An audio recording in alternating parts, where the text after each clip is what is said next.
Joining us now is Sadhguru ji. इस समय हमारे साथ हैं ईशा फाउंडेशन के सद्गुरु जी। सद्गुरु ने बार बार इस मुद्दे पर बात की है कि तमिलनाडु सरकार को हिंदू मंदिरों या हिंदू धार्मिक संस्थानों पर से अपना नियंत्रण छोड़ना चाहिए। सद्गुरु जी, चलिए आपके विचारों से शुरू करते हैं, क्योंकि हमने यहाँ कहा है कि हिंदू मंदिरों को मुक्त कराने के लिए सही रुख अपनाने का समय आ गया है, लेकिन मैं इसे आपसे समझना चाहता हूँ। तो चलिए मैं थोड़ी ऐतिहासिक दृष्टि से बताता हूं कि ये चीजें कैसे हुईं। ये सब एक अधिनियम से शुरू हुआ, एक मद्रास अधिनियम। इसे 1817 का मद्रास अधिनियम कहा गया। ये ईस्ट इंडिया कंपनी के द्वारा किया गया, ब्रिटिश सरकार के द्वारा भी नहीं। फिर सन 1840 तक आते आते ये उनके अपने समाज के अंदर ही इसका विरोध होने लगा कि ईसाई लोग उन मूर्तियों वाले मंदिरों की देखभाल कर रहे थे। तो इंग्लैंड में इसका विरोध हुआ।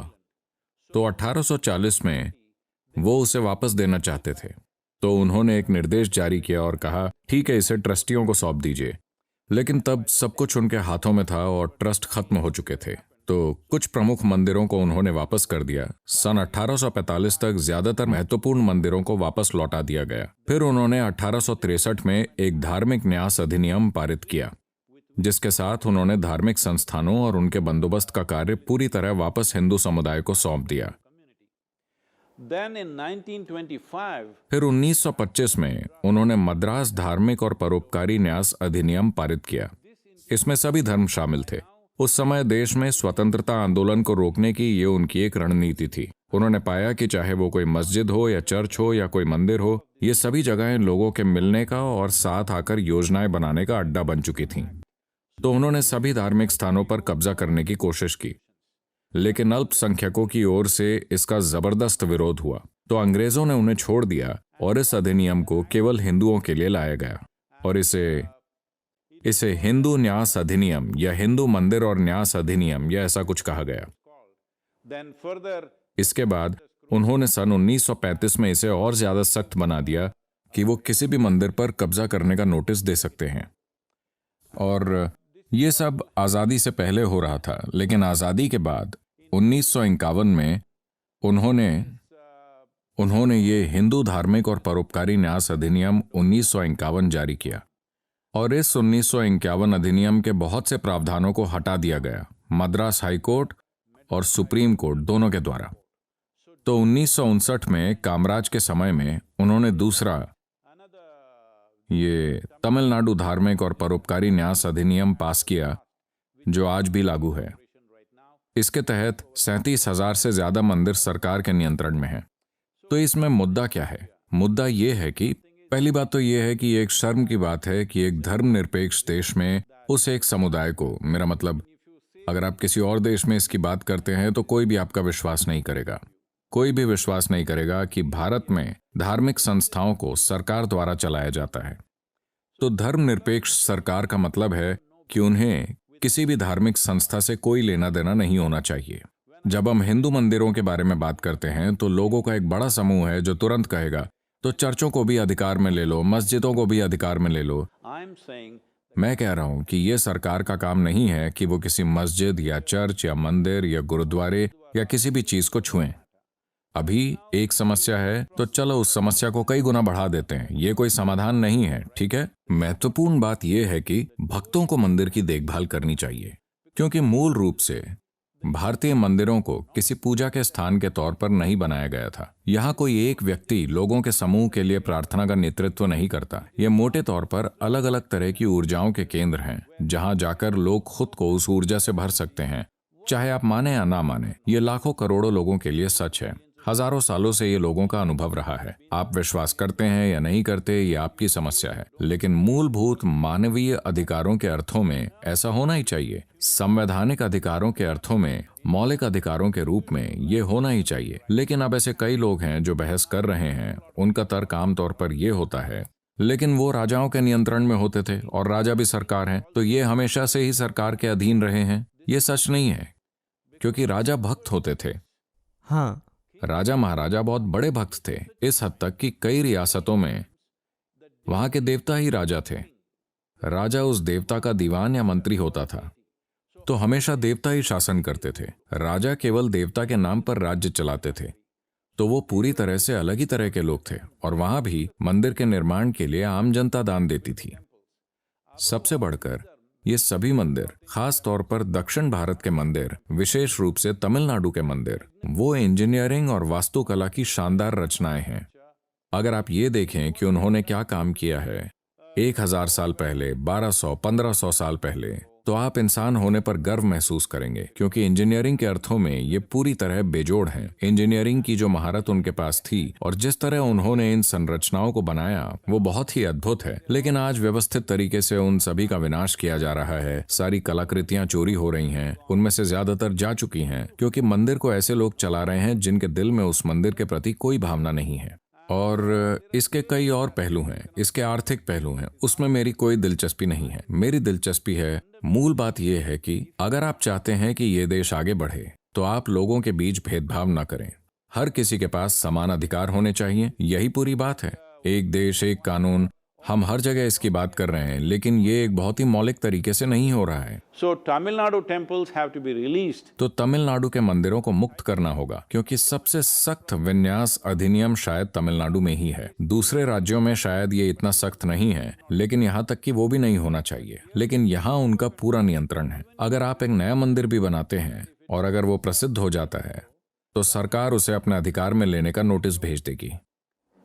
ये बिल्कुल बेतुकी बात है। आप किसी भी देश में ऐसा नहीं कर सकते। यहाँ तक कि रूस या चीन जैसे देशों में भी आप ऐसा नहीं कर सकते। आप भारत जैसे देश में ऐसा कैसे कर सकते हैं, जो एक धर्मनिरपेक्ष देश है, जहाँ लोकतांत्रिक रूप से चुना हुआ नेतृत्व है और हमारा संविधान हर किसी को अपने धर्म का अभ्यास करने का पूरा अधिकार देता है, चाहे वो किसी भी पंथ से हो। यहाँ तक कि आप एक नया पंथ शुरू करके उसका अभ्यास कर सकते हैं। केवल मौजूदा पंथ ही नहीं, आप एक नया पंथ शुरू करके उसका अभ्यास शुरू कर सकते हैं। जब ऐसी परिस्थिति है, तो बहुसंख्यक आबादी के पूजा स्थलों या उनके मंदिरों को सरकार द्वारा चलाया जाना बहुत ही शर्म की बात है। लेकिन सद्गुरु जी, सच्चाई ये है कि चाहे कोई भी राजनीतिक दल हो, उनकी आंखें हमेशा मंदिरों पर होती हैं। और अगर आप राजनीतिक स्पेक्ट्रम के लेफ्ट से राइट की ओर देखें तो केरल में लेफ्ट है। अगर आप AIADMK, DMK को देखें, जो तमिलनाडु में बारी बारी से आते हैं। आप आंध्र प्रदेश में TDP, YSRC कांग्रेस को देखें। अगर आप तेलंगाना में TRS या उत्तराखंड में BJP को देखें, हर कहीं राजनीतिक दल तुरंत मंदिरों और उनके बोर्ड्स और उनके प्रबंधन को झपटना चाहते हैं। इसका कारण केवल पैसा है या और कुछ भी है?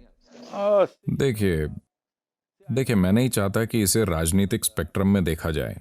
जैसा कि आपने कहा, कोई भी दल इससे अछूता नहीं है, वो सभी इसमें शामिल हैं। ये एक तरह की लूट है। मुझे लूट की भी चिंता नहीं है। बहुत से लोग पैसे और प्रॉपर्टी को लेकर चिंतित हैं। मेरी चिंता यह है कि एक पवित्र स्थान को व्यवस्थित तरीके से दूषित किया गया है। और इन मंदिरों के सौंदर्य निरूपण के पहलू बहुत ही अद्भुत हैं, लेकिन आज अगर आप तमिलनाडु के ज्यादातर मंदिरों में जाएं, पत्थर की नक्काशियां हैं। ठीक है, मैं कह रहा हूं कि उन्होंने मार्बल या सोपस्टोन पर नक्काशी नहीं की, जैसा कि उत्तर भारत या कर्नाटक में किया जाता है। यहाँ हमने ग्रेनाइट पर, एक बहुत ही सख्त पत्थर पर उत्कृष्ट कला को उकेरा है। और आप जानते हैं उन्होंने क्या किया? उन्होंने उस पर सिल्वर पेंट कर दिया, ऑयल पेंट, इनेमल पेंट, सारी पत्थर की नक्काशियों पर। किसी सरकारी अधिकारी को लगता है कि यही सौंदर्य बोध है। आप इस तरह की चीजों का क्या करेंगे? इस तरह का अपवित्रीकरण और मंदिर की प्रक्रियाओं को बदल दिया गया है। और दूसरे पहलुओं को जाने बिना मंदिर का विज्ञान, मंदिर की संरचना, उन्हें बदलाव कर दिए। उन्होंने यहाँ वहां दीवारें खड़ी कर दी। मंदिर की सुंदरता की पूरी तरह हत्या कर दी गई है। सच में, तो मेरी चिंता यह है कि मंदिर को नष्ट किया जा रहा है। हाँ, उनसे धन, संपत्ति और सोना जुड़ा है। मुझे लगता है उसमें से ज्यादातर वैसे भी ब्रिटिश ले गए। जो कुछ बच गया था उसे दूसरे लोग ले जा रहे हैं। ये एक पहलू है। हाँ, मंदिर को एक जीवित मंदिर होने के लिए, उसके सही संचालन के लिए, उसे अपने प्रबंधन के लिए कुछ धन की जरूरत होती है। लेकिन ये भी मेरी चिंता नहीं है। मेरी चिंता सबसे पहले मौलिक अधिकारों की है। जो चीज संविधान में मौजूद है, ऐसा क्यों है कि हमारे पास वो मौलिक अधिकार नहीं है? और सबसे बढ़कर, ये ऐसी चीजें नहीं हैं जिन्हें आप दोबारा बना सकें। ये ऐसी चीजें नहीं हैं जिन्हें आप कल सुबह बनाकर खड़ा कर दें। ये कुछ ऐसा है जिसे एक खास तरीके से बनाने में लोगों की कई पीढ़ियां लगी हैं, खास तौर पर तमिलनाडु में। देखिए, हमें इसका संदर्भ समझना चाहिए। इन्हें मंदिर नगर कहा जाता है, इसलिए नहीं कि वहां एक मंदिर है। सबसे पहले मंदिर, उन्होंने मंदिर बनाया। People who built these magnificent temples, जिन लोगों ने ये भव्य मंदिर बनाए वो खुद झोपड़ियों में रहे। उन्हें इसकी चिंता नहीं थी कि वो कैसे रहते हैं। ये इस तरह के भक्ति भाव के साथ बनाया गया है। बहुत सी जगहें जहां ये ग्रेनाइट के मंदिर, विशाल ग्रेनाइट के मंदिर बनाए गए, वहां कोई पत्थर नहीं है। उन्होंने पत्थरों को 300-400 किलोमीटर दूर तक पहुंचाया, उस समय जब कोई ट्रक, कोई क्रेन नहीं थी। हजारों टन ग्रेनाइट वो लेकर आए और उन्हें तराशा और स्थापित कर दिया। इस काम में 2-3 पीढ़ियां लग गईं। और जिस तरह इन्हें प्राण प्रतिष्ठित किया गया, जैसे उदाहरण के लिए चिदम्बरम मंदिर की प्राण प्रतिष्ठा महर्षि पतंजलि ने की थी, आप उसे कैसे नष्ट कर सकते हैं? ऐसे बहुत से दूसरे मंदिर हैं जिनकी प्राण प्रतिष्ठा अगस्त्य मुनि ने की थी, आप उसे कैसे नष्ट कर सकते हैं? आप इस विरासत को नष्ट नहीं कर सकते, लेकिन दुर्भाग्य से बहुत अधिक नुकसान किया गया है। मुझे लगता है कि इसे मुक्त करने का समय आ गया है। अब लोग कह रहे हैं, ओह, फिर तो हर तरह का भ्रष्टाचार होगा। ये कहना पूरी तरह बेतुका और अपमानजनक है कि बहुसंख्यक समुदाय के पास ऐसे चंद लोग नहीं हैं जिनके पास मंदिर को चलाने के लिए जरूरी दिमाग और ईमानदारी हो।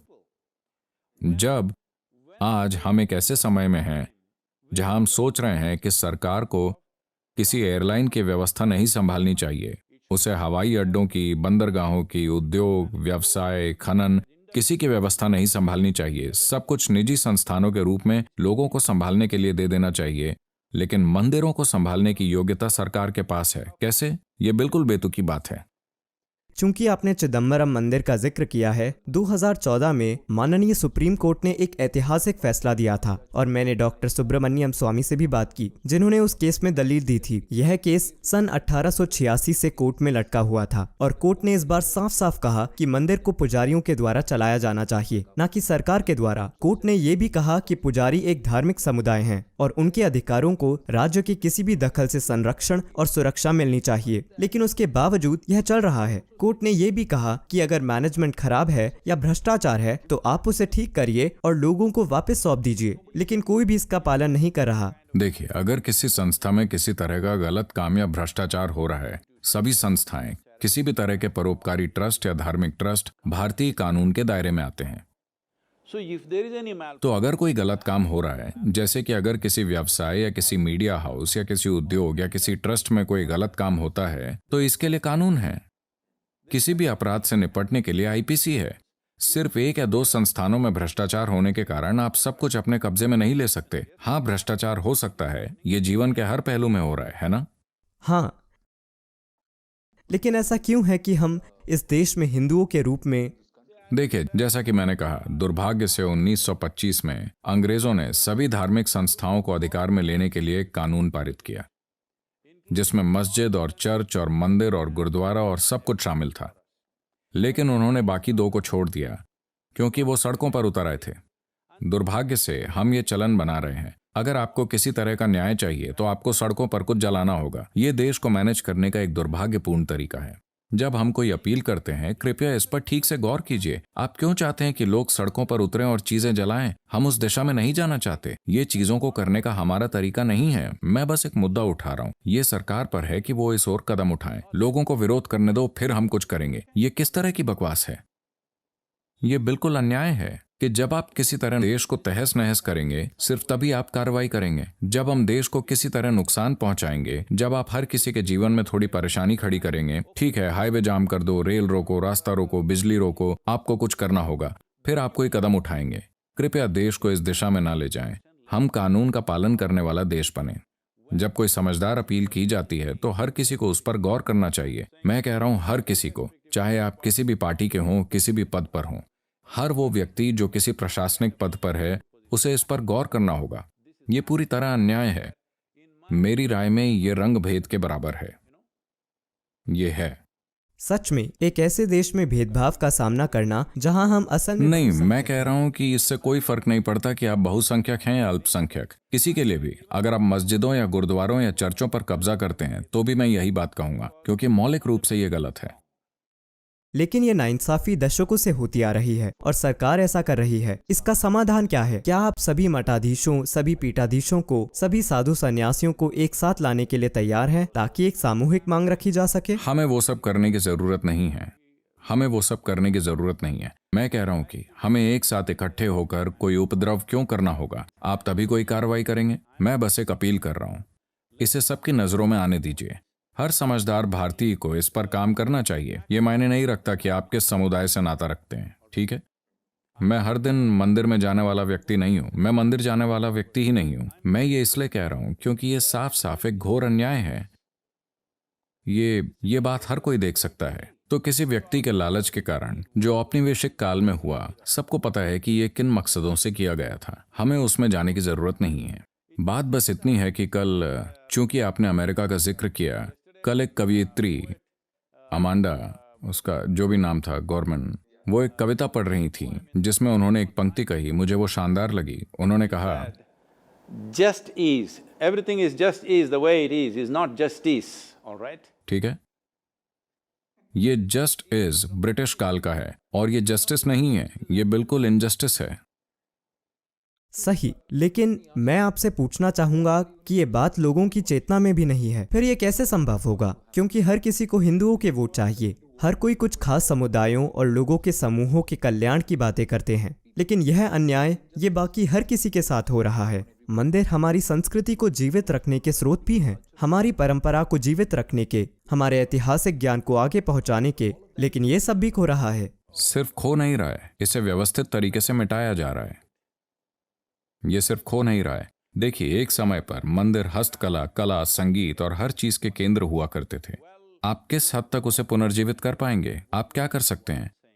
मैं कह रहा हूं कि हर शहर में, हर उस शहर में जहां मंदिर हैं, या हर राज्य में, मान लीजिए कि हम, क्योंकि एक जटिल मुद्दा है, सभी 36,000 मंदिरों को कल सुबह वापस नहीं किया जा सकता, ठीक है?